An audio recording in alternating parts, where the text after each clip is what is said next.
What's up, guys? Welcome to episode 14 of Those College Football Guys. I don't remember anymore. We want to thank everybody that's been watching our podcast, also checking out the stuff on the YouTube, especially what came out earlier this week was the USC video.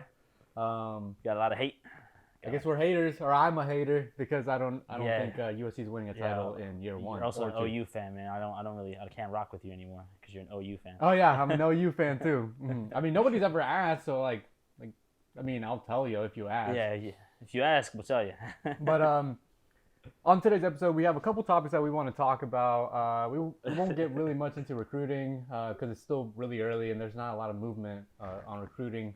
Last time I saw, I think Notre Dame does have the number one class, and they're looking to add even more. But we'll get into that at the very end. Mm-hmm. But first, let's start out with Auburn and Brian Harsin. What a big mess. What exactly is happening there? Like Garbage. Is what's happening. Like I think I think you told me the best. You explained it the best to me, which was somebody else said this, or Yeah. like Josh Pate. All credit to, I think it's Josh Pate from 24/7 Sports. He said that the analogy was that Auburn and Brian Harsin are in a relationship, and while Brian Harsin is in the shower, Auburn tries to snoop on his phone to find any juicy details if he's cheating or not. He finds nothing. So then when Brian Harsin gets out of the shower, Auburn is acting like, "Oh, where are we going out to dinner?" Because they didn't find enough dirt on Brian Harsin to get rid of him, even though they tried making rule changes the week of him not cooperating with the investigation to pretty much fire him. They're trying to find an excuse to fire him. And did I got his name right? Man, I hit it right on the head. I know you did, surprisingly, yeah. So I'm like looking at at his tweets or whatever. But because the man was on vacation, was in Mexico, I guess was being reported, and then because he was on his family vacation, they told him because there's an investigation going on, he needs to come back to Auburn or whatever, and then he wasn't going. He's on his family vacation, right? He's already got his days set out for that or whatever.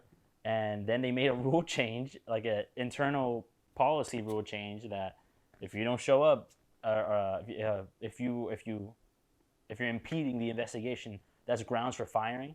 Like they're just grabbing at everything. Yeah. The last one, I think they said it, or they made that rule like a day before, right? Or the day of, or something. It's like it was like the week of all this right. all this crap. They were just trying to find an actual reason to fire him. They're just trying to make up a reason.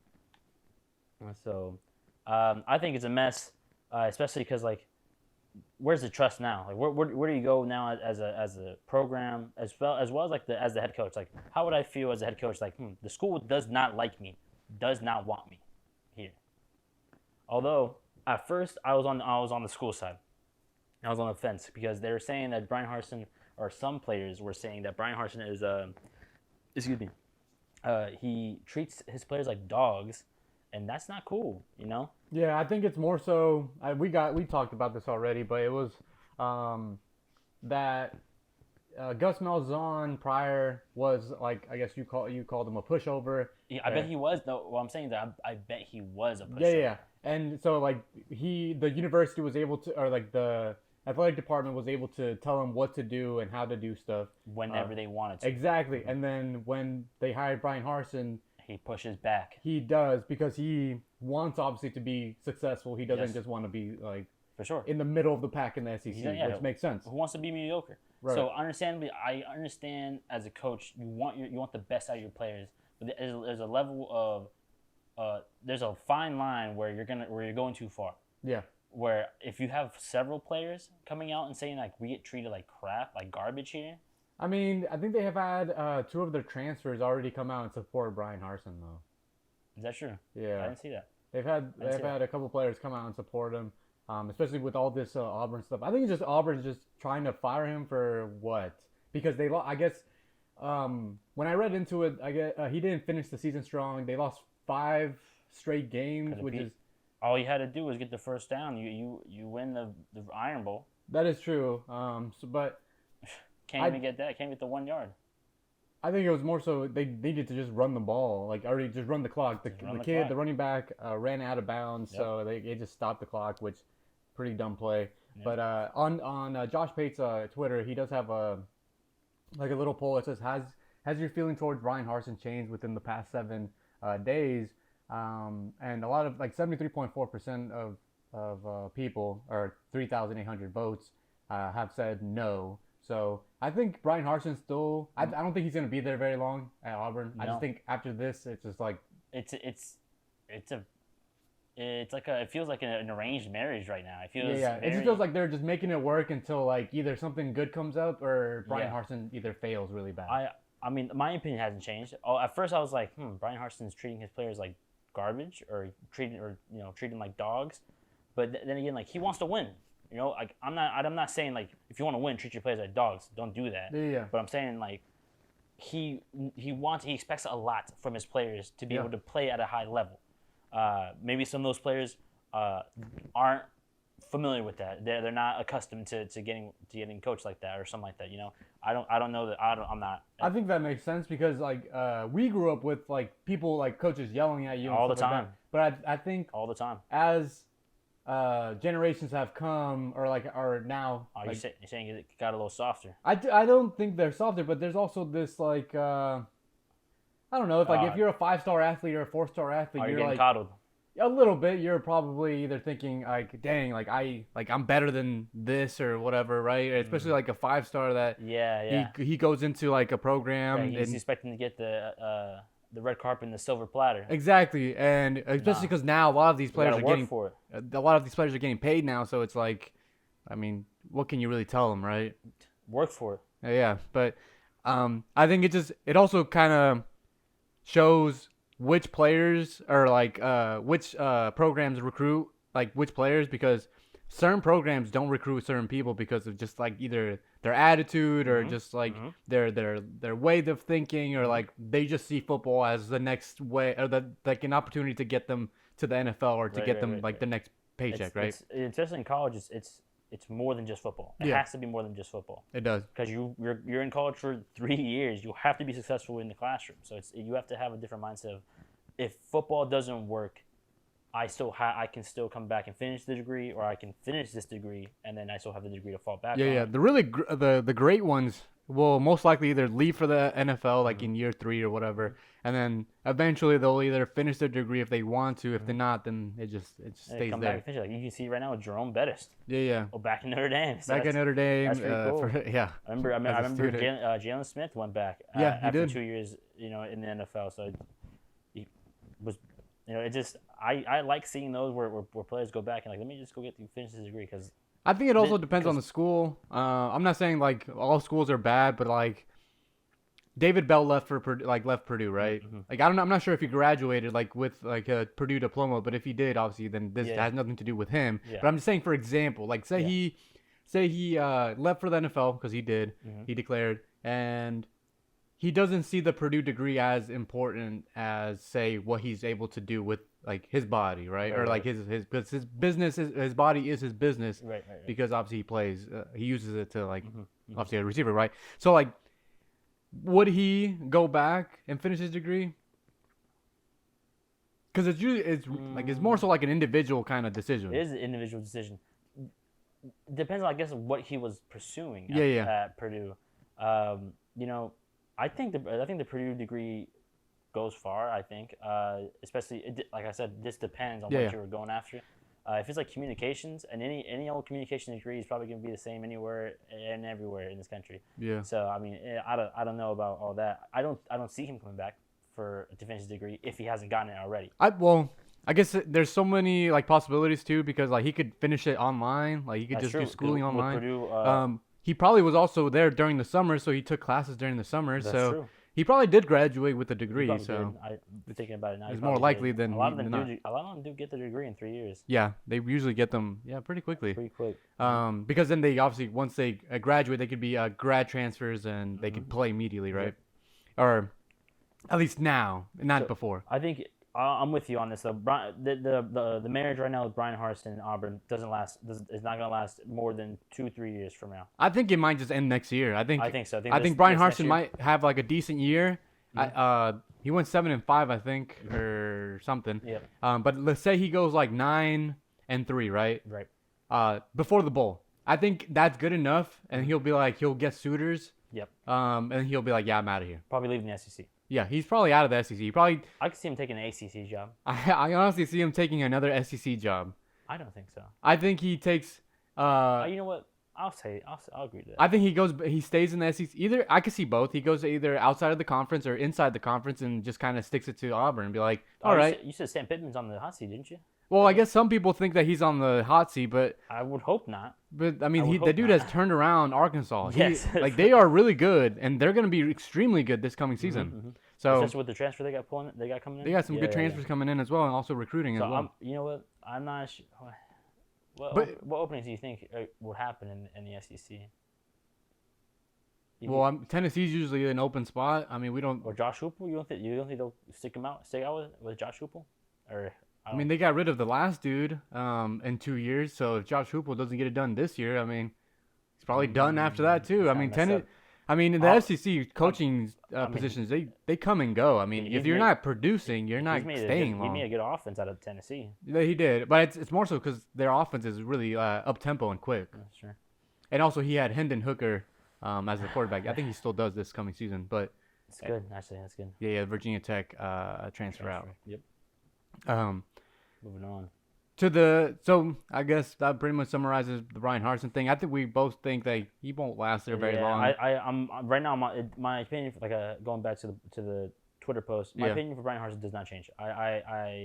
If he wants to win, he's gonna find a way to win. On top of that, a lot of blame is on Auburn right now because it's a lot of shadiness behind there. Yeah, I think it's weird that they. We know what they were trying to do. They were trying to fire him so they didn't have to pay him his buyout. Mm-hmm. But if you don't want him, just buy him out. Buy him out. Like universities are so interesting sometimes. It just doesn't make sense. But I think you're right. I think he'll get a pretty decent record this coming year, and then it's enough for him to get new suitors, and he'll leave on his own accord, which cancels the buyout, right? Right, unless. Yeah, because then he would leave on his own, right, instead of getting fired or whatever. Yeah. But another topic that came up is Conference USA released its final 2022 football schedule on Tuesday, which in and of itself is noteworthy. The schedule is only part of the story, though. The schedule includes Marshall, Old Dominion, and Southern Miss, all of which plan to leave the conference by June 30th and join the Sun Belt despite the conference bylaw that currently requires them to stay through the summer of 2023. And the Conference USA did come out with a statement, and they said, Conference USA intends to conduct the 2022-23 athletic year with the full 14 institution members intact. The statement read, the CUSA Board of Directors will exhaust all necessary legal actions to ensure all members meet their contractual obligations as defined by and agreed to in the Conference USA bylaws. It's going to get ugly, isn't it? I don't think so. You don't think so? I don't think so. Wow. I mean, you signed the contract right. when you got into the conference, so you have to uphold the contract. I mean, as you just said, the conference will pursue any legal, they'll go in any avenue they need to make sure you uphold your side of the contract. Right. So I mean, I don't think it'll be very ugly. You're gonna be stuck in the conference until the end date. What was it? 2023. Yeah, 2023. So you have to be there another year. So they just have to play another year of football in the CUSA. I don't think it's gonna be very ugly. I think this statement alone, was enough for them to be like, all right, sucks. We're gonna be stuck here. Well, I don't know, because if they're still planning to leave the conference by June 30th, I guess we just have to wait till June 30th and see what happens. I'm going to assume they're gonna extend that till June 30th next year. I don't know. I could see this getting kind of ugly because, if conferences feel like they could make more money elsewhere, or schools feel like they can make more money in a different conference, they're probably going to leave. The thing that kind of interests me, or what's kind of weird, is does the Sun Belt, do they have openings already, or so they're open already, so they're ready to take in these Marshall, Old Dominion. Well, like I told you, they're already adding James Madison. And then you're taking 3 other ones, right? An even number of 4, so they'll split them between the 2 divisions. Or if they don't have divisions now, they'll make divisions. But, I mean, I don't think there's ever a time where they're not taking teams, because there's not. I don't know what the cap is for the Sun Belt in terms of how many teams they're allowing. I know the SEC has 16, and that's the most in one conference. I think so. And then the Sun Belt would have, I think they have 10, maybe 11 now because they added James Madison. Well, they have Coastal, and then Oh, they did have Coastal. Oh, and then the Chanticleers. yeah, and Or then no, so here it is right here: App State, Coastal, Georgia State, Troy, Georgia Southern, so it's 5. So they have Louisiana, Texas so, State, so South. they have 10 teams total. So you said they're bringing James Madison. James So bringing Madison. those four, that I guess two to each division, Mm-hmm, or yeah, each division, mm-hmm. and then that just equals what That would be seven. seven in each division. So I mean, I don't think they're not. They're definitely not opposed. It's more revenue for the conference. Yeah, dang, they didn't go really. They didn't finish really well. A lot of these teams, like Louisiana, is the only team that went like. Louisiana's been consistent. They have. I'm very. Coastal is usually pretty good. App State's pretty good. We can't say Coastal's usually pretty good. They've been good for the past 2 seasons. 2 3 years. Well, I mean, last year was their third year, 11-2. Third year. Yeah, right. It's got to be their third. I thought it was their third. No. I thought it was No, it's their third year. First year, I think the first 2 years they went undefeated. Or was it last 2 years ago they went undefeated? I can't remember. But App State's decent most of the time. Georgia State, I don't know much about Georgia State, but they went 8-6, and they finished with the four wins. Usually Troy's better than that. Better than that 5-7 record. Crazy. Yeah, they lost three straight. Louisiana lost one, and then they won 13 straight. Yeah, they lost to Texas. At Texas. Yeah, I remember that one. That was a good game too. Texas will be interesting this coming season, but I'm not sure what's gonna happen. I just think that like this is. I think it's funny that like these three teams think like, oh yeah, we're gonna be gone. But the Sun Belt like already put out their final schedule, right? And then like you're gonna be playing these schedule. I think they will. I think they're gonna have to just kind of reel it back. Yeah, and eat it. Yeah, and just be like, all right, fine, we'll be here for another year. Last year, so I guess it could happen too. I'm not sure if because I think you mentioned to me the other day you were like because you thought it was the the AAC, the athletic conference, right? Or the American, my bad. Yeah. And they're taking in they're losing Cincinnati to the Big 12. Cincinnati, yeah, and then Houston, and BYU is joining to the Big 12. And then, yeah. There's a fourth, but I can't remember now. That's off the top of my head. Yeah, I'm not sure either. And then obviously from the Big 12, Texas and Oklahoma are going to the SEC, and then the conference. And then some other teams from CUSA will be moving up to the American, as well as probably some other teams from. I don't think any team from the Sun Belt is leaving. No, I don't think they are. They feel like they're just adding. They're adding. Obviously, you said James Madison, and if they continue, they're going to obviously get Marshall and Old Dominion and Southern Miss. But the American needs to fill the holes that they're missing now with, what's it called? Cincinnati and Houston. Oh, UCF.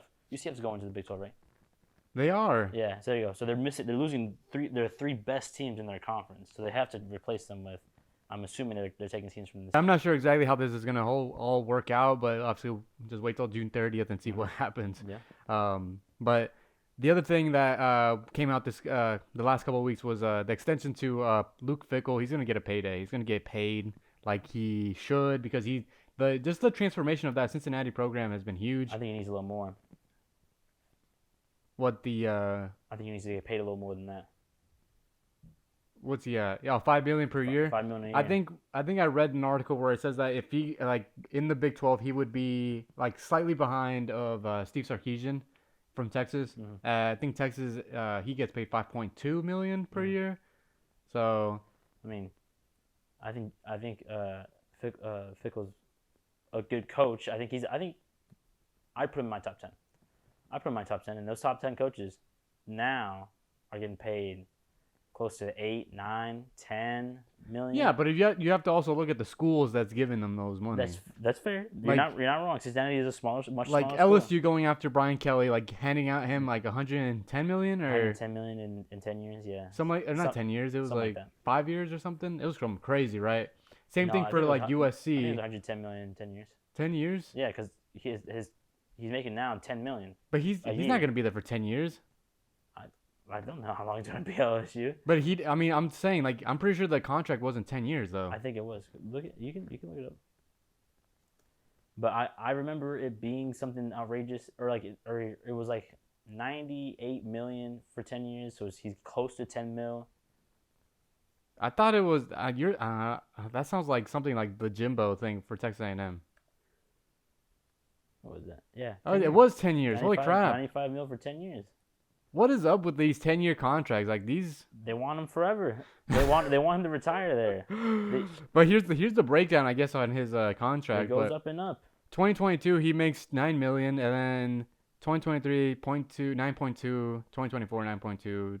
All the Basically, way, it stays the same until like year 2031. every 2 years it goes up 200K. Yeah. So, and then 2031 he should be at 10 million. Mm-hmm. And he receives an extra 500,000 incentive every season LSU becomes bowl eligible. Which shouldn't be hard. I hope it shouldn't be hard. But it also says here for every full season Kelly lasts, he receives an extra 500,000. And if he goes to a bowl, that's an extra basically $1 million. So he could be making 10 million every year. 10 million and last year he could make 11 million. Yeah. Wow, that's a lot of money. It's a lot That's a lot of money, yeah. So I mean I think Luke Fickell is definitely not. I'm not saying pay this man 10 mil, but look at what he built at Cincinnati. Look at what he's been doing. I mean he decided he's shot down other suitors. Decided to stick it with Cincinnati with his extension. Clearly, I think give him a little more. Well, I think he would have easily taken. I think if Jack Swarbrick offered him the job, he would have taken the. If Notre Dame offered him the job, I think he would have gone. Yeah, I think he's playing a long game, and maybe he's waiting for Ryan Day to go to the NFL. I think so too. Yeah, the Ohio State him to Ohio State feels so much. Want to hear something crazy? Let's hear it. Let me tell you something crazy. You know what I think is gonna happen? Okay. Ryan Day goes on to the NFL, right? Okay. Ohio State opening. Everybody wants the job. Who doesn't want to coach Ohio State? Right. Ohio State goes and poaches Marcus Freeman. Your name goes after Luke Fickell. I could kind of see that. You don't think Marcus Freeman would go back and coach his old college team? Yeah, his alma mater. Yeah. I think Marcus Freeman would actually do that. I would not hold him against coaches who go on to be head coaches to their old alma mater, who they played for. I don't have any problem. I don't have a problem with that. Like take Clark Lee, leaving Notre Dame, DC jobs, to Vanderbilt. go take the Vanderbilt job. I don't have a qualm with that. Like that's just like you going back home. Like let me go home. I mean, I don't know. I don't have a problem with that. Ohio State poaching Marcus Freeman. I can see that. I think I can see that happening. I can kind of see that, but depending. Okay. I can see that happening with an asterisk. Yeah. It depends solely on how successful Marcus Freeman has been in Notre Dame. So whenever this could be 3 years, 4 years, 5 years from now, that Ryan Day leaves to the NFL, could be even sooner. Could be a season away. And if Marcus Freeman takes Notre Dame to a playoff, in his first year, and Ryan Day leaves, you don't think Ohio State would want Marcus Freeman and alma mater or alumnus to come back? Luke Fickell and then Jack Swarbrick would go and, hey man, hey Luke. Well, I guess the loser here is Cincinnati because Notre Dame will be able to either keep or retain Marcus Freeman, or get Luke Fickell, and so that's a win-win. And for Ohio State, it's the same thing because they could do the same thing. They could go after Luke Fickell or they could go after Marcus Freeman. And I think the safest option or the safest guess would be that Ohio State just goes after Luke Fickell. He's already in the state. It's easier just to get him up there and do a little interview and be like, hey, do you like the job? Do you want the job? And Luke Fickell, I'm sure, would be like, yeah, I want it. He's got the keys, ready to go. Luke Fickell was the interim though at Ohio State for a while. Yeah.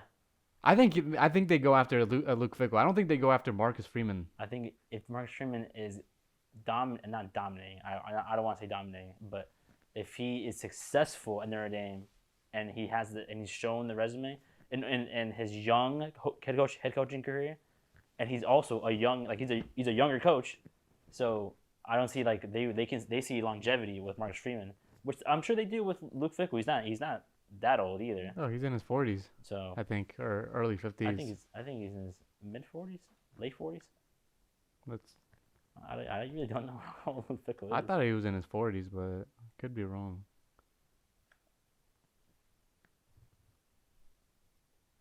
He is 48. Dang, he God. is young too. Holy cow. So he's young, but Marcus Freeman is what 35? No, dude, it's got to be him, bro. Look where he's from. Look where he was born. Oh, Columbus. Where's Marcus Freeman from? Does that matter? I guess it really doesn't. Oops. Dang, Luke Fickell, a true Midwest guy. Where's that man from? Oh. Dayton, Ohio. They're both from Ohio, but I mean Columbus though. He's from the city, he's bro. from the city. I can see either way. I feel like depending on the success. If This is what I see. Look. From 2002 to 2016, he was at Ohio State, bro. yeah, They would go after him. He's been there. He knows the people there. Marcus Freeman's also a former player. Former player, but it's not like he. He didn't coach at he doesn't have the career. Like, look at this. He was a grad assistant too. We're also looking at Luke Fickell was also a former player for Ohio State. So you're right. They'll probably go straight to Luke Fickell, huh? I think they would go Luke Fickell first, ask him, and then they would either, if he declines, he would go to the. I'm more hesitant now because did you read the Players Tribune piece that Mark Freeman wrote? No. In that piece, he said, in essence, that he made a mistake picking Ohio State to go play his college career at. Oh. And that didn't sit well with a lot of Ohio State fans and Ohio State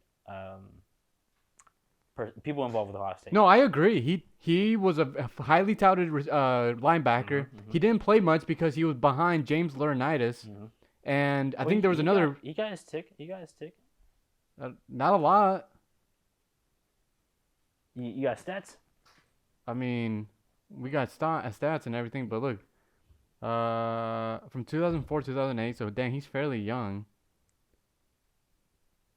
He finished his career at 19th on school's all-time tackle list. In 2008, he started all 13 games as at linebacker. He was a second team All Big Ten. No, man, he got his tick. You're right. He didn't play his freshman or sophomore year, but once he was a junior, and then he stayed for a fifth year, senior year. He played in all 13 games each year, so he got his tick eventually. Eventually. But he was behind, like I just said, James Laurinaitis. Like, this is from 04 to 08, dude. They had really good linebacker play. You're not wrong. I'm not saying that. I'm not taking that away from you. All I'm saying is that it's hard to. I'm sure. I don't know. Like I'm sure it's hard right now to mending those relationships. That he said, in essence, he said like he made a mistake picking. He thinks or not. It's not that he thinks that. The way he worded it made it sound like he made a mistake picking Ohio State to go play his college football career, than to go to Notre Dame because that was another scholarship he had. So I think that's just like hindsight. Hindsight is 2020. So then, I think his next presser, in his opening monologue, he addressed it and said that in no shape or way he loved his time at Ohio State. He was addressing pretty much trying to mend what he said, but yeah, I think I remember that because people I remember Ohio State fans or just right people where they were like he. Yeah, we showed because he didn't come out and say that Ohio State was this great school, because obviously he was the head coach of Notre Dame. Like, why would he say Ohio State is a great or better school than Notre Dame? Right. his thing is I want to sell Notre Dame and I want to get Notre Dame to the top. Yeah, because he wants to get to the top. Well, yeah, because he's now the head coach. He's now the face of the program, and he's facing Ohio State this season on the first game. First game. It's gonna be a rough game. I think it's going to be an interesting game. That'll be a fun one. I think that's going to be the most watched one. Of course, all season? First week for sure, but yeah, first week of course. Season though, there's going to be some good games this season. Top 10 matchup. It might be top 3 for sure though. Numbers wise, it's going to get a large rating. Viewership and stuff. Yeah, it's going to get a larger. Either way. Going back to the Luke Fickell contract extension.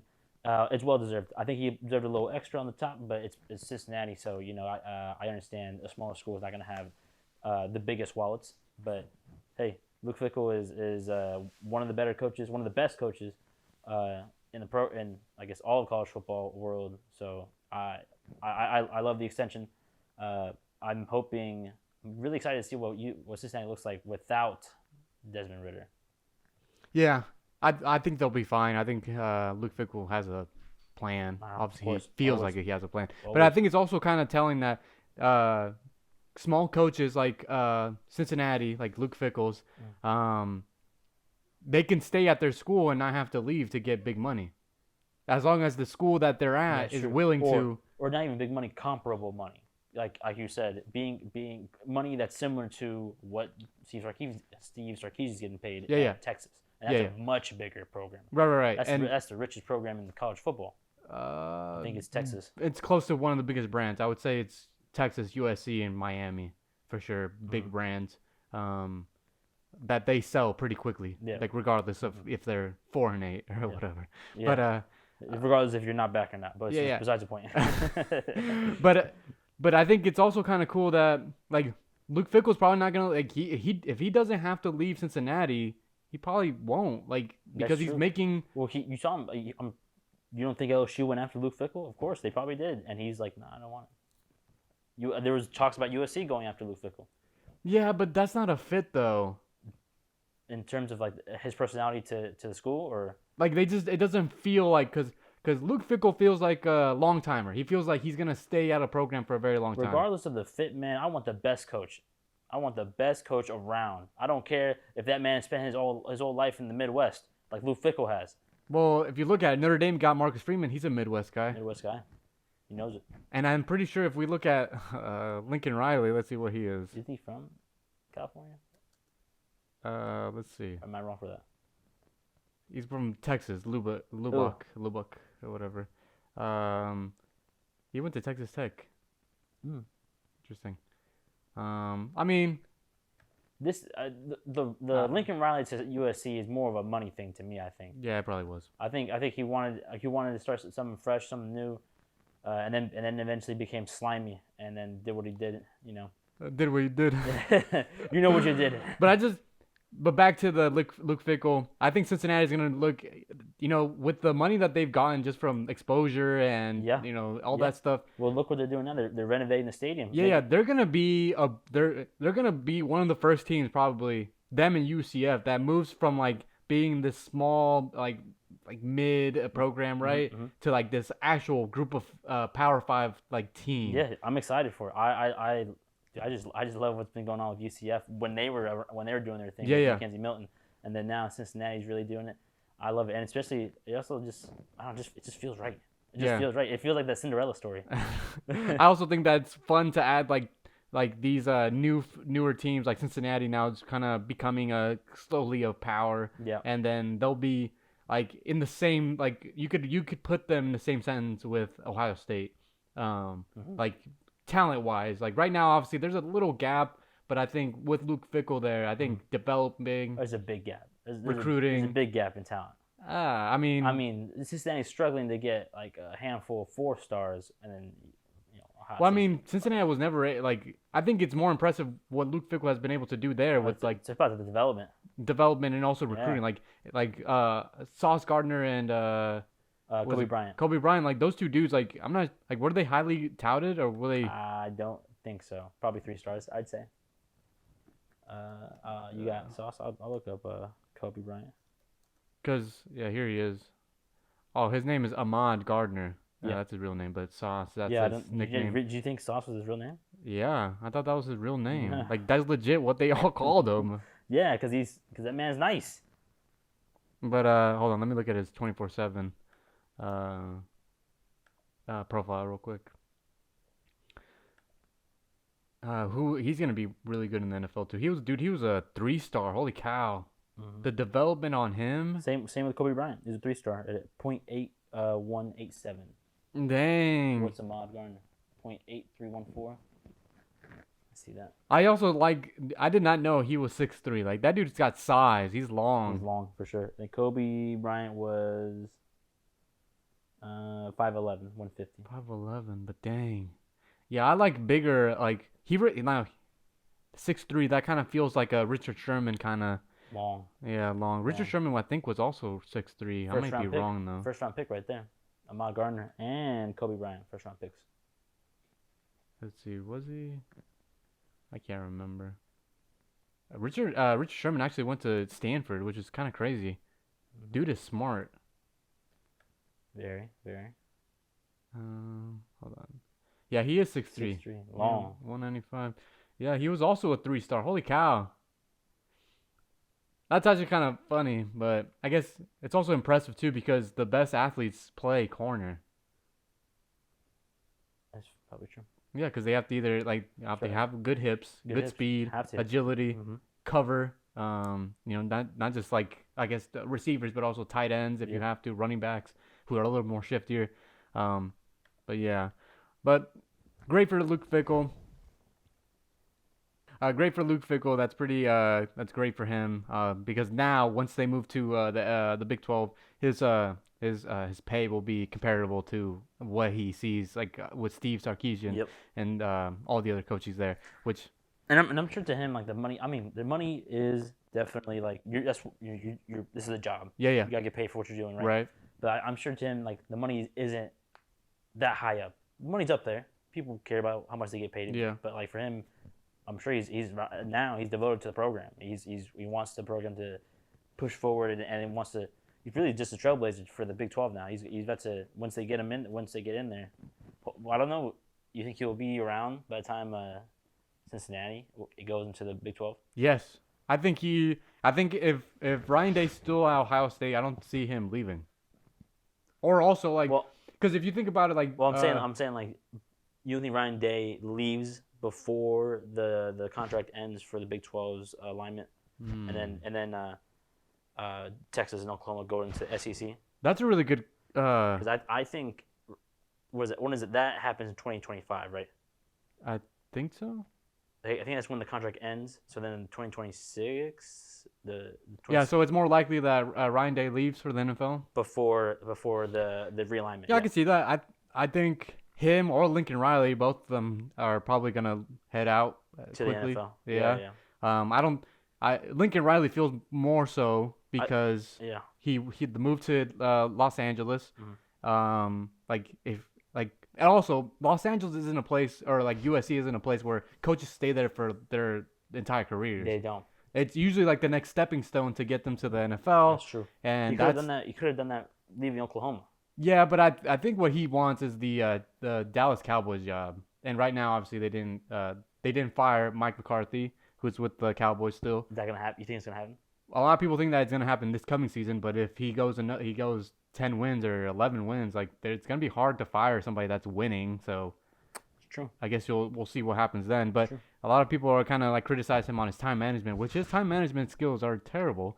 They're really bad. Yeah. Especially because they'll have in 2 minutes, the end and timeouts. He won't sometimes he'll use them at weird spots, or he doesn't use them really well. But I don't watch a lot of Cowboy football, so I'm not fully informed on them. But let's go to our little segment called Quick Bites. We just kind of talk a little bit of things that we didn't really want to get into in full detail, but just a little couple minutes here. But the number one thing is Brian Kelly dancing videos, and also Dabo recently was seen sitting on recruits' laps. Recruiting is getting interesting for sure. It's not it, man. As a 5-star recruit, and I go and the head coach sits on my lap, or I gotta throw it back on an old head coach just for him to give me a scholarship. It's not the move. I think the dancing. It's cringy. Yeah, the dancing is cringy. It's cringy.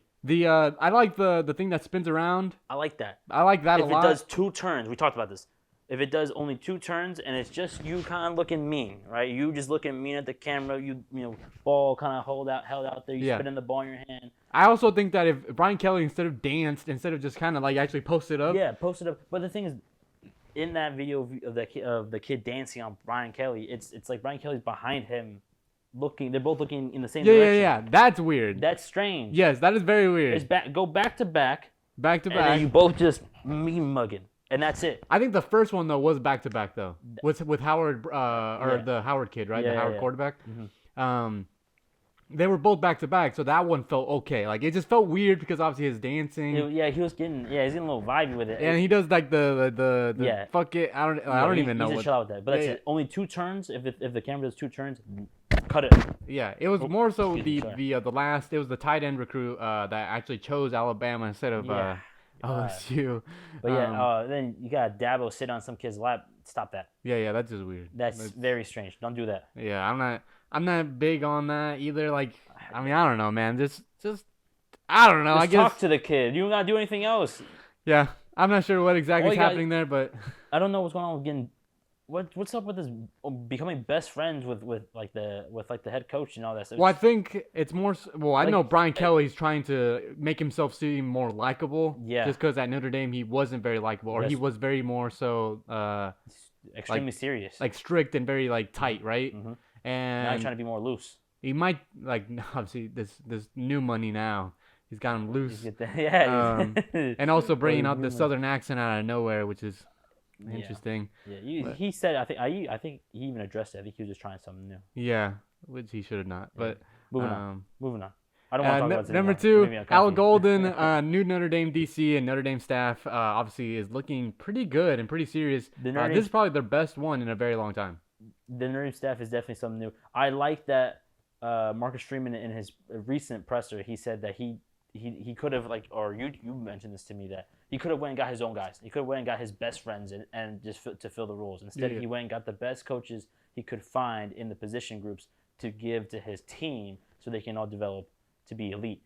I like that. Yeah, because Brian Kelly did not do that. He He brought his homies. But there's 2 sides to this. Obviously, like a lot of Brian Kelly's staff was with him from like Grand Valley State days. Yes. From like early Like we're days, talking right? Jeff Quinn. Yeah. Mike Elston was with him. Right. And then they moved the way up to like Cincinnati, and then Yeah. from Cincinnati they moved their way up all the way to Notre Dame, right? Which is funny that Brian Polian as well. yeah. So if like I understand like him wanting to give like his buddies or people that have been with him so long like an opportunity to see what it's like or to coach at Notre Dame or like a bigger program. So I understand that. Then he had it's people he trusted. Right. He But had I in the think circle. that's where you get burned because you don't see People working hard. exactly. You don't see people fighting for their job. Either that or also like it just sometimes you get a little too complacent and like with Notre Dame it's always been like there's been a gap there. Recently though even with him there was a emphasis on recruiting and what they did with a couple classes in 2018, 19, 2020 were decent. Yeah. 2021 was probably their best one prior to 2022, which is arguably their better one. Yeah. Now 2023 looking really, really strong, but this obviously new coaching staff, new energy. Marcus Freeman is definitely. I like it because everybody's young. Yeah. I mean, aside from Harry, is it Heaston? I think it's Houston. Yeah, Heaston. He's I think he's the oldest one. Yeah. I mean, I'm not sure how old McCullough is, the running backs coach. he's not older than Harry Heaston. You're Houston. probably right. I think Houston's probably like in his. But it don't matter because Harry Heaston is one of the best O-line coaches in the country. Yeah, So, yeah. They'll be pretty like, good. that doesn't matter. The age at that point does not matter. This man has so much experience. Yeah. Al Golden coming back to the college game is pretty interesting, though, especially because he was a head coach at Temple and Miami. Yeah, and now he's he even said like he was happy in the NFL. Yeah. And he did tell his what is it, his agent that there's only like a couple, very few jobs that'll get him back to the college level, and one of them was Notre Dame. And he said that when he saw Marcus Freeman's press conference introducing him as the head coach of Notre Dame, he said that his vision and like his vision, they both aligned really well. And he said like if I want to go play, like he's like I want to coach for that guy. That's what he told his wife. He's like I would go coach for that guy. I would go. Yeah. Yeah, so I think I'm not sure. Like obviously people will have their opinion on Al Golden, especially because his defense gave up so many points against Notre Dame that year. Right. What was it, Clemson, Florida State, and all them. But I think. But that's not like I understand. Like he's the head coach, though. He hired a DC to do that job. Right. So it's not like he had the yeah. full control over it, but he had to have at least. He had a say for sure. He probably had his hand in it, but it's not like maybe it wasn't his system. You know what I mean? He's also a linebackers coach, so offense. I don't know how offense did, but That's true. yeah, I think Notre Dame's gonna be pretty good with them. I like the hire. Yeah. Well, we'll see. I haven't seen him. I Right. haven't seen him. This be is in a good DC. staff, though. In general, this is a young staff, very energetic staff. They love recruiting, highly motivated, and I think they're gonna make a very big change at Notre Dame, which is bringing in top talent. Top talent, and then hopefully for Notre Dame to get over the hump. Yeah, which would, I guess, win that title, right? And number 3, we have rule changes that are that obviously in the summers, every summer they always kind of review some rules and bring in some changes for the new season. One thing's that should be changed, which is the taunting rules. This whole specific too, taunting in in a form of like some kid flipping off another kid. You can't do that. Yeah, but I'm talking about like obviously the prime example that I have here is the Big 12 accommodating Texas's massive ego and their no horns down rule, which is like pretty. That's soft. Yes, that's very soft. It's soft for the Big 12. It's soft for Texas in general. Yeah. It's soft for college football. If you don't want somebody to do the horns down, like stop them or score on them, or basically beat them. Like it just comes down to that. Like it's soft. If you want somebody to stop saying something about you, like all right, show them. It's the same thing as if when like Notre Dame plays USC and it's like and the banter's like you can't spell suck without USC or whatever. Yeah. It's just soft that you like people are getting hurt that I see a horns down hand gesture. Yeah. It's extremely just I don't especially when you add in like a possibility of getting a penalty or a flag, like a 15-yard. Right. Like that just feels a little over dramatic. I don't like they had to make a rule for it and a penalty for it. That's because you're right. It's only accommodating one team. Yeah. It's Texas. I think it's I don't know. Yeah, it's ridiculous for sure. The other one is targeting. Definitely change how it's penalized. We could talk about this for hours, but what I think should happen is after 2, like targeting or if the first one's I guess there has to be like there is already one like a flare what is it type 1 and type 2 or there's 2 targeting calls, aren't there? I didn't think so. Or rules? Are you sure? In college? I'm pretty sure there's 2 of them. I don't think there is in college. I thought if targeting is targeting, you get called for target, you get kicked out. No, I'm pretty sure there's like 2 of them.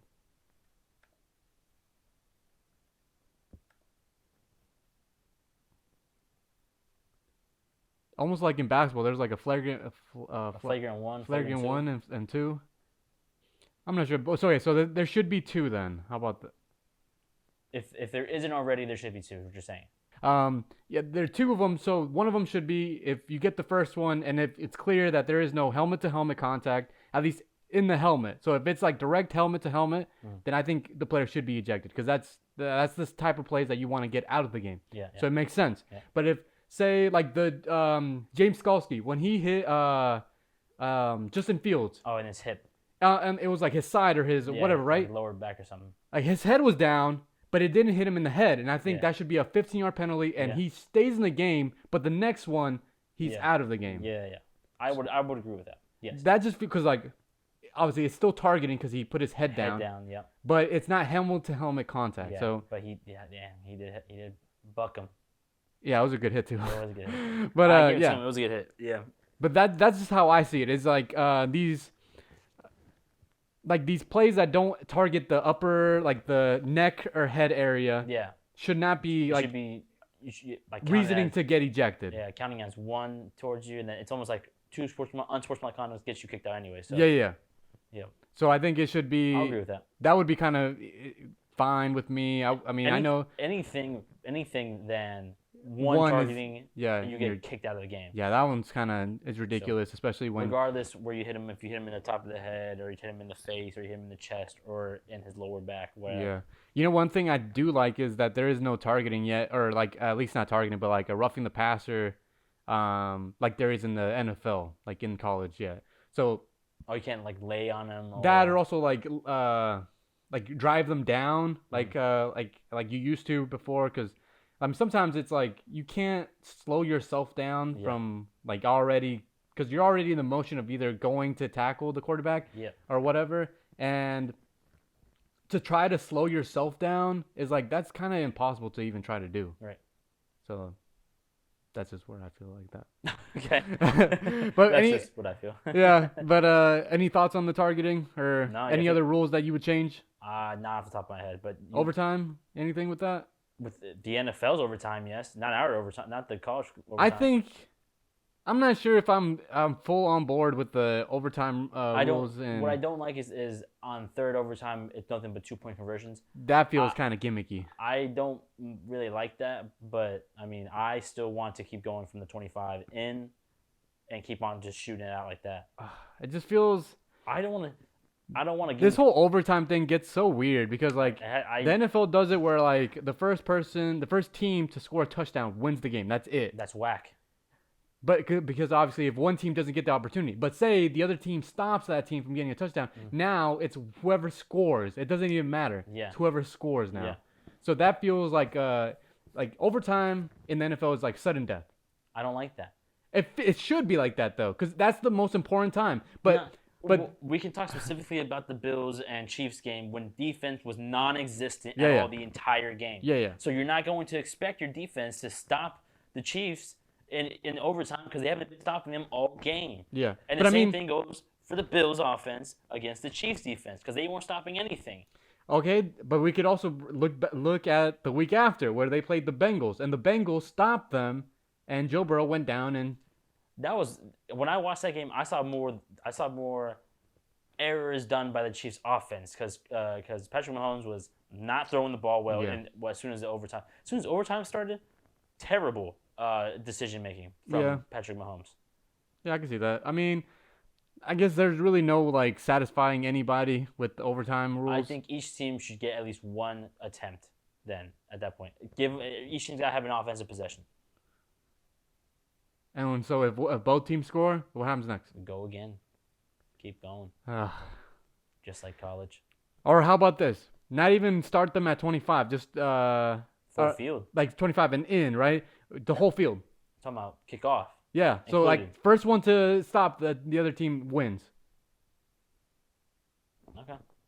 So like whoever's defense steps up first, that's the winner. Eventually has to wake up. They gotta wake up. I mean, I guess that makes sense. I don't know. I like college. I like the college overtime. I don't think I like the new rules. The old rules were fine, like the except old- we had the Texas A&M and LSU game. I don't care. That was that not the most exciting game to ever watch. It was the longest game to ever watch. Also, especially because these Also the most exciting game. Yes, you're because right. these are the 18 to 22 year olds. Like I understand the concern for safety because the game gets too long, but at the same time, it's just it was part of the rules. That's just how it is. You have to go until somebody can't go no more. I don't know, And man. and those overtimes going into 7, 8, 9 range. Those are anomalies. Those are outliers. That doesn't happen often. Yeah, they don't happen very often. But still, like the whole point of the of watching or just playing the game should be obviously to win, but to speed it up to a point where like you don't have to sit there. I want excitement, and that's what college football is to me. The overtime rules, the old ones, chef's kisses. But I don't mind the new ones because it's still shootout. You're still trying to shoot out, even if you're going down to 2-point conversions. Yeah, 2-point conversions are hard though. Like They are very hard. So that's why the game will end sooner with 2-point conversions. I don't know. It's just Especially if you're at the 3 trying to go. one thing that I've seen a lot though is like the opposing team, like the away team, has the ball first. Is that true? No. I think no, that's not true. Of course, no. It's like a rule change. Sorry. So like going into overtimes, the away team gets the ball first. So that means because the home team, they are home. Yeah. They have the crowd on their side. Crowd's on their side. Right. So the away team should always get the ball So first. No coin flip. No coin flip. Away team gets the ball first, but the home team gets to pick defense or offense. Oh wait, that makes no sense. Hold on. Oh, but they'll. Oh man, which one did I see this at? If the away team gets the ball first, then they would just go on offense. Yeah. No choice. So then I guess the home team would pick. Like which side they go? Yeah, which side I guess they I don't decide know. they I'd want have to defensive. see. Oh man, there was an article on it. It was a really good one. I'd have to reread it again. But anyways, that seems like to wrap up this episode. Thanks guys for watching. Check out the TikTok, the Instagram, the YouTube, obviously the USC video. Go watch the USC video. And then we also do have a couple other CFB shorts coming out in a couple weeks. Yeah, go tell Alex how much you hate his opinion. Yeah. And then also we've been meaning to do some breakdowns, and those are coming slowly but surely. Excuse me. We'll get that out. Also, if you want to support the podcast, like it's as low as $1. You could pay as low as $1 on there on Anchor, our homepage. So you could donate or not donate. I guess just subscribe to our podcast for $1 a month. Give us give us $1. It'll help us get either new mics. Yes, sir. Dollar makes you holla. You know how it goes. Cameras, lights, some actual a couple cams, a couple of lights here and there, a couple replacement bulbs. You never exactly. know. So it's just $1 goes a long way. Goes a long way, but can help feed starving podcasters. But thanks guys for watching. We'll see you guys in a couple weeks. Peace.